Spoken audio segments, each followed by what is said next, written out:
Saya ingin bertanya Pak Ustadz, jadi yang pertama, sholat sunat subuh itu katanya dunia dan sisinya. Terus kalau kita sholatnya di rumah, itu sama nggak? Itu yang pertama. Yang kedua, wudhu. Kalau berwudhu, kita sudah wudhu, terus menyentuh istri kita, apakah itu batal Pak Ustadz? Terima kasih. Wassalamualaikum warahmatullahi wabarakatuh.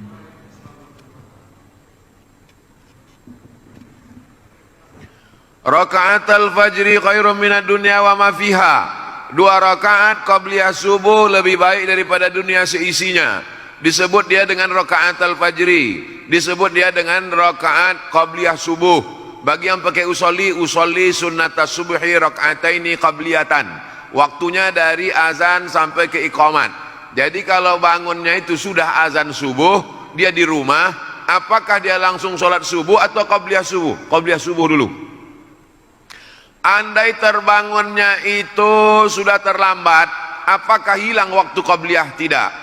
Andai dia di masjid, masuk ke dalam masjid, tiba-tiba iqamat, qad qamatis salatu, qad qamatis salah, Allahu akbar, Allahu akbar, la ilaha illallah. Dia langsung salat subuh. Setelah salat subuh dia qabliyah subuh, qada diganti qabliyah subuh. Satu-satunya salat qabliyah yang diganti Nabi adalah qabliyah subuh. Saking pentingnya qabliyah subuh. Rakaat pertama ayatnya qul ya ayyuhal kafirun. Rakaat kedua ayatnya qul huwallahu ahad. Imam Muslim dalam kitab Sahih Muslim membuat satu bab khusus. Waktunya dari azan sampai iqamat. Jumlahnya 2 rakaat. Ayatnya kuliah dengan kulhu. Keutamaannya lebih baik daripada dunia dan seisinya. Kalau qabliyahnya saja lebih baik daripada dunia dan seisinya, apalagi sholat subuhnya. Jadi dilaksanakan di rumah hukumnya boleh. Qabliyah itu tidak hanya di masjid saja. Lau ya'lamuna ma fil atamati was subhi. Seandainya mereka tahu pahala salat subuh berjamaah dengan salat isya berjamaah, la atauhu mahabwan. Mereka akan datang walaupun merangkak. Kenapa mereka tak tahu? Karena Allah tak kasih tahu. Allah mau kasih surprise bagi mereka yang datang salat subuh berjamaah. Ini tentang qabliyah subuh. Yang kedua tentang bersentuhan laki-laki dengan perempuan yang tak mahram.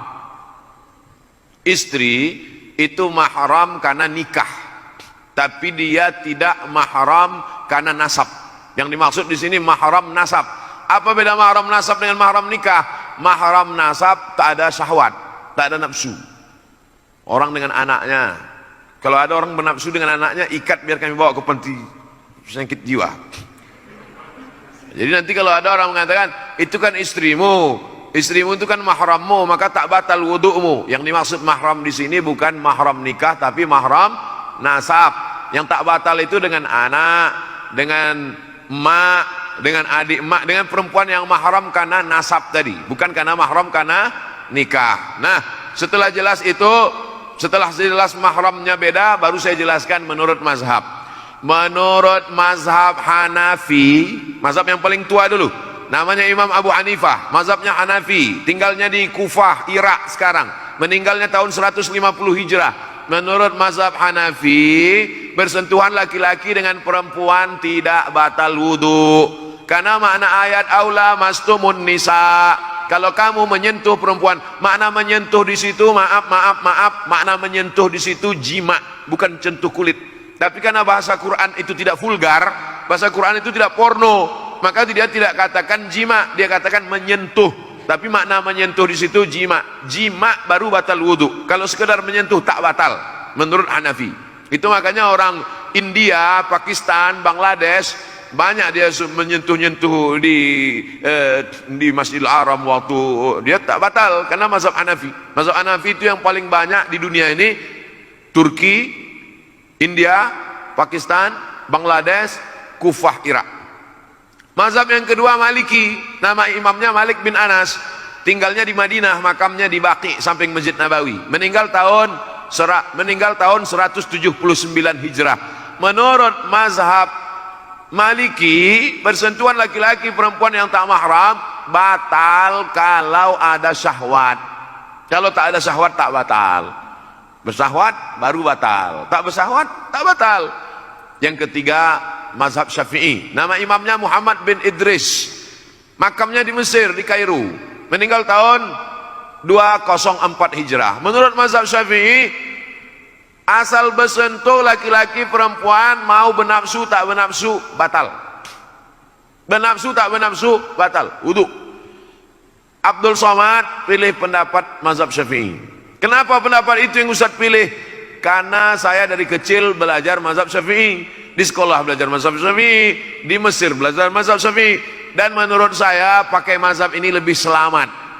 Lebih selamat apanya Pak Ustaz? Misal saya berwudu dari rumah, pergi undangan ke hotel, sampai di hotel mengucapkan selamat ke mempelai, selamat ya, selamat. Saya udah jaga, tapi yang perempuan itu disentuhnya ujung jari saya.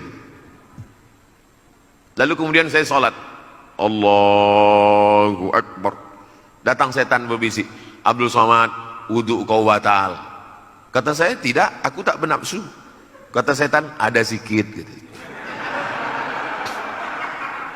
Kan berkata-kata dalam pikiran. Tapi kalau saya pergi ke toilet, saya berwudu lagi, saya ulang wudu, saya sholat, maka hilang itu semua, hilang kata-kata. Itu makanya mazhab Syafi'i itu dikatakan asyaddu ihtiyatan, tingkat kehati-hatiannya lebih tinggi. Mazhab Syafi'i itu tingkat kehati-hatiannya lebih tinggi, di antaranya dalam masalah wudu ini. Yang kedua, masalah imsak waktu subuh. Mazhab Maliki tak ada imsak. Saya tinggal di Maroko, mazhab Maliki. Maliki itu yang paling banyak, mazhab Maliki, Tunisia, Aljazair, Maroko, Mauritania, Andalusia, Irak, sebagian Mesir. Banyak mazhab Maliki. Dalam mazhab Maliki tidak ada imsak. Jadi kulu, makanlah, washrabu, minumlah sampai azan. Allahu Akbar, Allahu Akbar. Jadi kami di Maroko tidak ada itu sirine imsak. Jadi kami makan aja, makan, tiba-tiba azan, mulut berisi. Mazhab Syafi'i tidak begitu. 50 ayat sebelum azan ada imsak. Jadi waktu itu belum ada jam, maka dipakai 50 ayat. Setelah dihitung-hitung 50 ayat itu diagak-agak lebih kurang 10 menit. Itulah maka ada imsak di tempat kita. Tiit, kalau hidup lampu. Tingkat kehati-hatiannya lebih tinggi. Setelah bersih mulut, gosok gigi, baru kemudian terdengar azan. Jadi lebih hati-hati sehingga tidak ada was-was. Demikian. Allahu a'lam. Baik, kami silakan Ibu.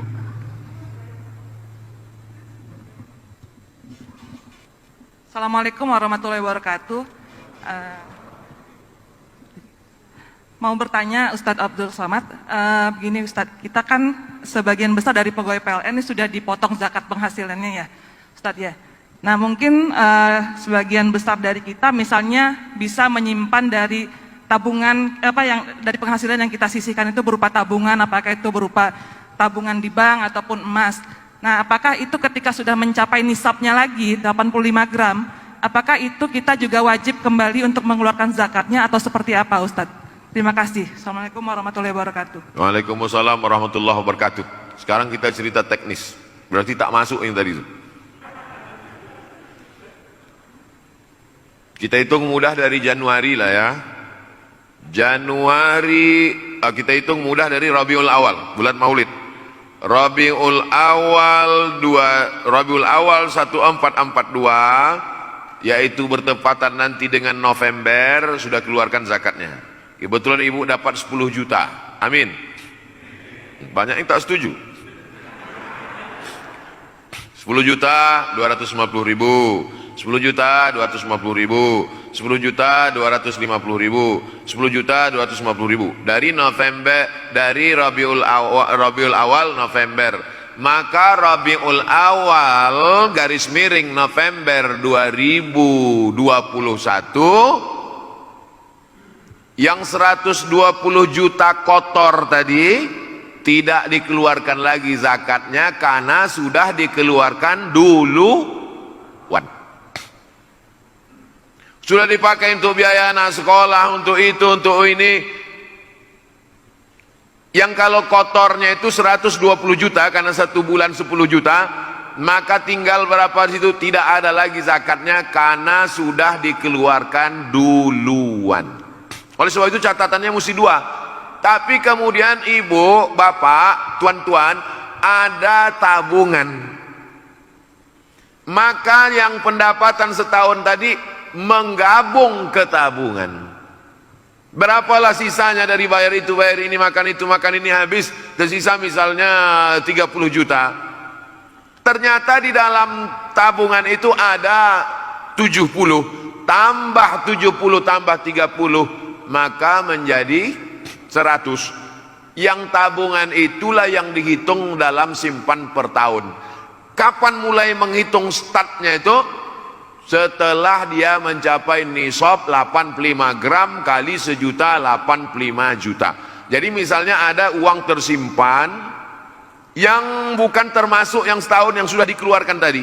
Ada uang tersimpan di situ sekitar 70 atau sekitar berapa, belum ada zakatnya karena baru 70. 80 belum juga ada zakatnya. Begitu mencapai ambang batas 85, 85, catat kapan dia mencapai 85. Mencapai 85 kebetulan pas 1 Idul Fitri. 1 Idul Fitri 85. Simpan setahun barulah keluar zakatnya. Ini tentang masalah tabungan. Selesai masalah tabungan. Kalau begitu ada dua catatan. Ada gaji yang dikeluarkan duluan, ada tabungan uang simpanan yang memang tidak diganggu-ganggu. Pertanyaan yang kedua tentang emas. Bapak ibu yang menyimpan emas dalam bentuk batangan, emas antam atau mini gold atau dalam bentuk dinar yang bukan perhiasan, maka dikeluarkan zakatnya 2,5% setelah disimpan selama setahun. Dapat uang, beli antam 5 gram, dapat duit, beli antam 10 gram, dapat duit, beli mini gold, dapat duit, beli, tapi bukan perhiasan. Ketika dia mencapai 85 gram, catat, sudah mencapai 85 gram tanggal sekian. Tanggal ini penting. Setelah setahun disimpan, keluarkan zakatnya 2,5%. Tahun berikutnya 2,5%. Tahun berikutnya 2,5%. Kalau menjadi 100 gram, keluarkan 2,5% dari 100 gram. Menjadi 300 gram, keluarkan 2,5% dari 300 gram. Ini emas batangan yang bukan emas perhiasan. Sekarang pembahasan emas perhiasan. Gelang, anting, subang, perhiasan. Emas perhiasan dua pendapat ulama. Pendapat pertama, emas perhiasan dikeluarkan zakatnya sekali seumur hidup. Pendapat Imam Ahmad bin Hanbal, mazhab Hambali. Maka balik dari sini, ambil gelang, subang, rantai, anting, gelang kaki, gelang leher, semua, gelang tangan, hitung sekali seumur hidup 2,5%. Ini zakat yang ini pendapat pertama. Pendapat yang kedua mengatakan perhiasan emas tidak ada zakatnya sampai nisabnya 200 keping. Kalau zakat normal tadi 20 keping, kalau zakat perhiasan 200 keping. 200 keping itu 850 gram. 850 gram itu sekilo kurang seon setengah. Jadi kalau ada anting-anting ibu beratnya sekilo kurang seon setengah, asal dipakai undangan merah muka menahankan sakitnya, itu baru dikenakan zakat. Saya ulang sekali lagi, zakat perhiasan emas dua cara, dua pendapat. Pendapat pertama dikeluarkan sekali seumur hidup. Pendapat yang kedua tidak ada zakatnya sampai 850 gram sekilo kurang seon setengah. Saya pakai pendapat yang pertama. Saya condong pada pendapat yang pertama, keluarkan zakatnya sekali seumur hidup. Tapi kalau banyak, keluarkan tiap tahun. Cobalah hitung di rumah sendiri, kalau emasnya banyak, sekilo, 2 kilo, nah itu keluarkan setiap tahun. Tapi kalau emasnya sedikit, keluarkan sekali seumur hidup. Karena kalau ditunggu sekilo kurang seon setengah, tak akan seumur hidup tak bayar zakat. Wallahu a'lam. Jelas kan? Wallahu a'lam.